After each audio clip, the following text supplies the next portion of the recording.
Good Monday morning, everyone, and welcome into today's daily Bible reading for May the 13th. Today we are reading together Psalm number 58. The 58th Psalm in my Bible has been given the title by the translators, A Cry Against Injustice. The superscription says it is for the choir director, Do Not Destroy, a Miktam of David. And we have noted that this is a string of psalms that are number one to this, what people believe to be a tune, Do Not Destroy, and these continue to be Miktams of David. I believe the Miktams stretch 56 to 60, and then the Do Not Destroy tune is 57, 58, and 59. So a little string here. We can kind of see some of the probably the organizational structure of some of these psalms. So keep that in mind as we're going through these psalms during these couple of weeks, reading together here. Again, these psalms to the tune of Do Not Destroy, and the fact that they are Miktams of David. With all that said, let me get the text up on the screen and we'll read along together here. If we're going to classify this psalm, I'm probably going to classify it as an imprecatory psalm.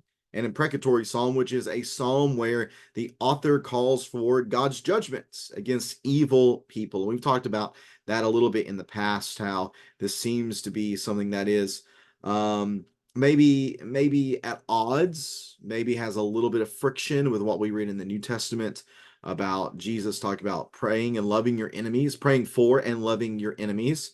So can these two things coexist? I certainly think they can. I think it is appropriate, considering God, to pray for evil people to be stopped. And then we can also pray that the way that they are stopped is by their turning to God and their stopping of doing evil things and instead doing these things that are righteous and good. So let's read this psalm here, Psalm 58. Again, I believe we can label this as an imprecatory psalm. This is David speaking out against evil people. We might even call these people tyrants. Let's read together here Psalm 58, beginning in verse number 1. Do you really speak righteously, you mighty ones? Do you judge people fairly? No. You practice injustice in your hearts, and with your hands you weigh out violence in the land. The wicked go astray from the womb. Liars wander about from birth. They have venom like the venom of a snake, like the deaf cobra that stops up its ears, that does not listen to the sound of the charmers who skillfully weave spells. God, knock the teeth out of their mouths. Yahweh, tear out the young lion's fangs. May they vanish like water that flows by. May they aim their blunted arrows like a slug that moves along in slime, like a woman's miscarried child. May they not see the sun. Before your pots can feel the heat of the thorns, whether green or burning, he will sweep them away. The righteous one will rejoice when he sees the retribution. He will wash his feet in the blood of the wicked. Then people will say, yes, there is a reward for the righteous. There is a God who judges the earth. Psalm number 58. Again, whenever I look at the subject matter here, again, the imprecatory nature of the psalm, one of the things we want to identify is, well, who's David talking about? This is one of those instances where translations vary greatly in the way they render what is those who are being described here. At the end of verse number 1, the word in the CSB is you mighty ones. It's a Hebrew word, Elim. Some translations also translate this as rulers, putting it together with what the next line says, you judge people fairly. I'm thinking judges. What I'm thinking here, these are people who have influence, who have power, and they're not using that power well. Instead of speaking righteously, instead of judging people fairly, what we see is they practice injustice and they weigh out violence in the land. These are tyrants. These are wicked tyrant leaders and rulers and people of influence. And what we learn from verses 1 and 2 is that God is not pleased with them. Why? Well, because they are unjust persons. They are people who do not do what is right. They do not uphold standards of righteousness. When we talk about righteousness, what we're talking about is a right relationship with God, but also right relationships with others. And because they do not treat others righteously, They certainly do not have a righteous relationship with God either. They're further described in verses 3, 4, and 5. The wicked go astray from the womb. Liars wander about from birth. Again, we might be thinking, is this teaching some sort of theological statement here about the nature of mankind, that they are guilty of sin? Are they sinful from the womb? Again, I think this is hyperbole. This is hyperbole. What this is speaking to is the deep roots of their sinfulness. They are so wicked, they're so evil. It seems as if they've been evil all of their lives. But again, I don't think that's true. Number one, liars wander about from birth. I mean, do babies come out wandering? Do they walk around aimlessly? No, not at all. So again, we understand the hyperbolic nature of this, and we understand the metaphorical nature of all this as well. We see a metaphor being used in verse number 4, or maybe a simile. Might be a simile, actually, because I think the word like makes this a simile. They have venom like venom of a snake. Do these people literally have venom? Well, no, they don't literally have venom, but we understand their destructive nature. Like the deaf cobra that stops up its ears, that does not listen to the sound of the charmers who skillfully weave spells. Well, are they actually deaf?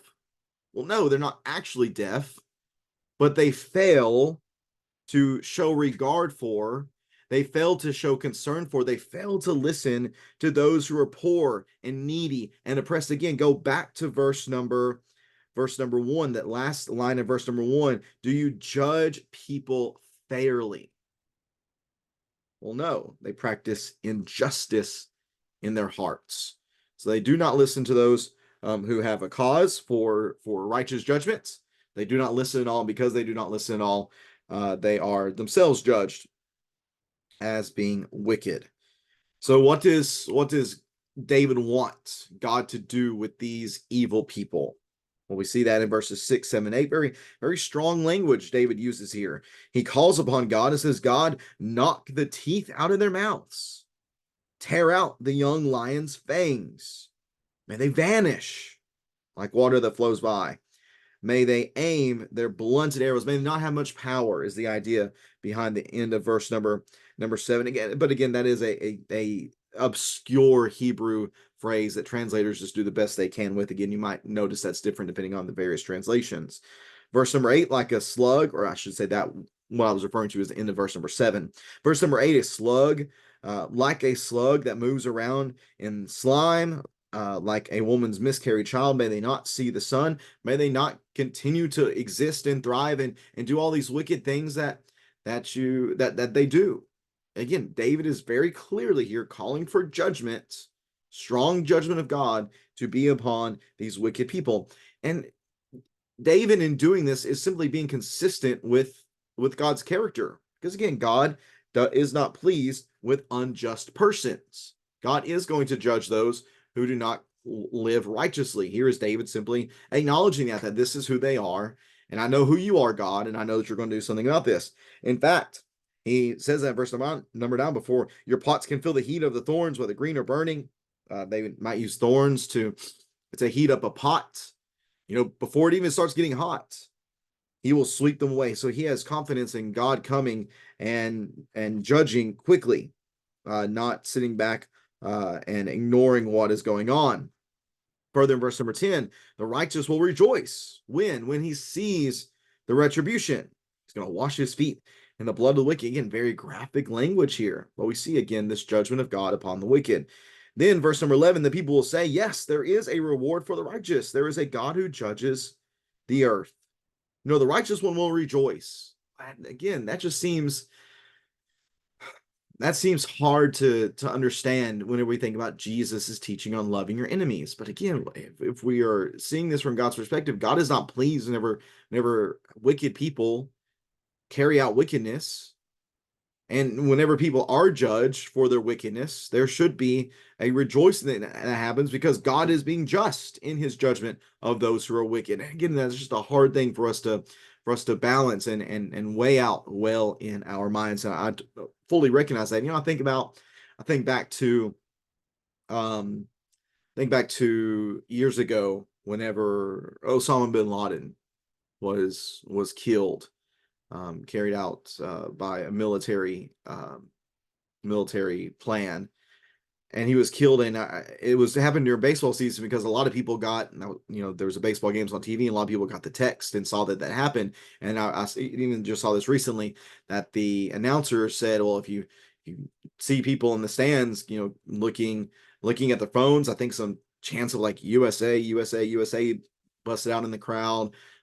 He shared, that the terrorists Osama bin Laden had been killed, and people were rejoicing in that. And that's a hard thing to try to wrap my head around. Is that something we should do? Should we rejoice when wicked people are judged for the wickedness? Again, in some senses, that is an appropriate thing, because wickedness should be defeated. But there's also this sense in which there should be, sadness that somebody was so wicked that they were judged. What should we desire? What should we pray? I think we should be praying that wicked people would be stopped. But again, the emphasis there, we should hope that wicked people are stopped because they stop doing wickedness and instead turn to good. But the reality is that at the end of the day, if people do not turn from their wickedness, if people continue to be tyrants, if people continue to practice injustice and weigh out violence and lie and hurt other people, ignore the cries for justice, then if they don't stop that in this life, if they're never held to account now, they will be in the end. On the final day, they will be held to account. And that's just the reality of the situation. So yes, I do believe that this psalm teaches us, and just this principle of we can and should pray for wicked to be stopped. But again, we should pray that they stop because they turn to God. But the reality is that God is a judge of all those who are on the earth.